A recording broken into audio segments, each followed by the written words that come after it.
CTV Morning Live is shining the spotlight on each candidate for mayor in the upcoming municipal election. And joining me today is Carrie Tarasoff. Good morning. Good morning. Thank you for coming in. Let's just get right into the pitch.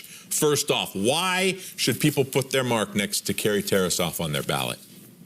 I work really hard. I've been working hard for 4 years for the city already.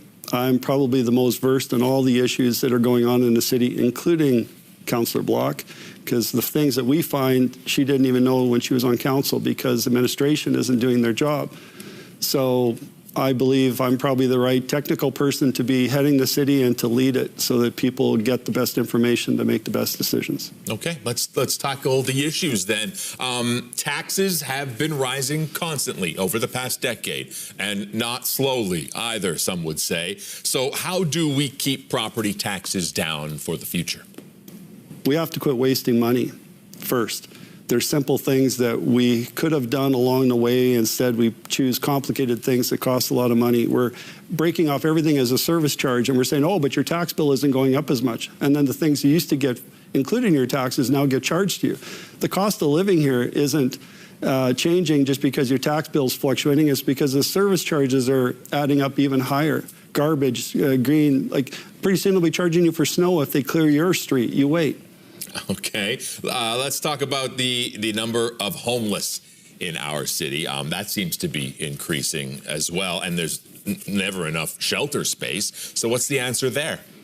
Well, the part of the issue is the word homeless too. People use the word homeless as a catch-all, somebody who just doesn't have a home. And if we just give them a home, then everything solves the problem. That's not really the case. There's a lot of a high percentage of the people on the street have complex needs. And they don't just need a roof over their head, and they can't live on their own without creating damage because they're living in an out-of-control lifestyle. We have to be able to give them the proper care. And I have a plan for a modular shelter system up in the light industrial north end of the city. It's portable, it can be disassembled, reused, it's high quality, it's purpose-built, and it's been vetted by a number of people already, and that's the purpose for me for the future. All right, let's talk about somewhat related to that housing. There is not enough, and the need is urgent. The city has entered into the agreement with the federal government for some funding for that, but then there are some zoning amendments that need to take place with that. How do you feel we get more homes built in this city?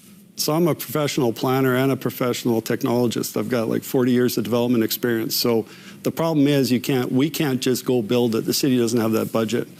The $40 million they took from the feds, we should have just borrowed that instead of leveraging all of single-family residential properties in the city as a gimme without people understanding that they're getting away all their rights. If we're going to do density infill, we should have been. All these years, we haven't done density properly in the downtown core.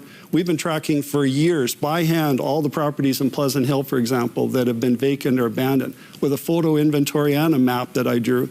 And there's more in the last 8 years now than less because they haven't even focused on it.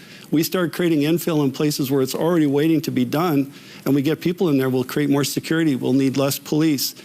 But that's not been the focus. These grand, big projects supersede the simple things that we could have always been doing. And that's what we have to start with, is the simple things. Okay, last question. Where do you stand on DEED, the Downtown Event and Entertainment District? How do you feel about the plans so far for the downtown arena? It's very poorly done. And I mean technically. There's serious issues with it. I don't believe we can afford it. And at $1.22 billion, if they go to the top end of that, it's 1.5 in today's dollars. And the city can't keep any project on budget already. So that just tells you where we're going to be at. They say the tax incremental financing plan will cover it all, but that's actually not true. And anybody says that they won't vote for anything that'll add any kind of tax money, that's not true because there's people already on the tax bill that are working on the deed. So you're paying for them to do this, and they're already looking at the TIF. And the TIF will add, Mayor Clark was on Evan Brayshaw and even stated it clearly that the future tax implications are going to be for sure on the taxpayer. May not to pay for the building, but for all the operational costs that are extra required, for 30 years they won't pay for it themselves. All right, well, there's a quick taste. Carrie Tarasoff, he'll be on the ballot on November 13th. Thank you so much for your time. Thank you very much. Have a good day.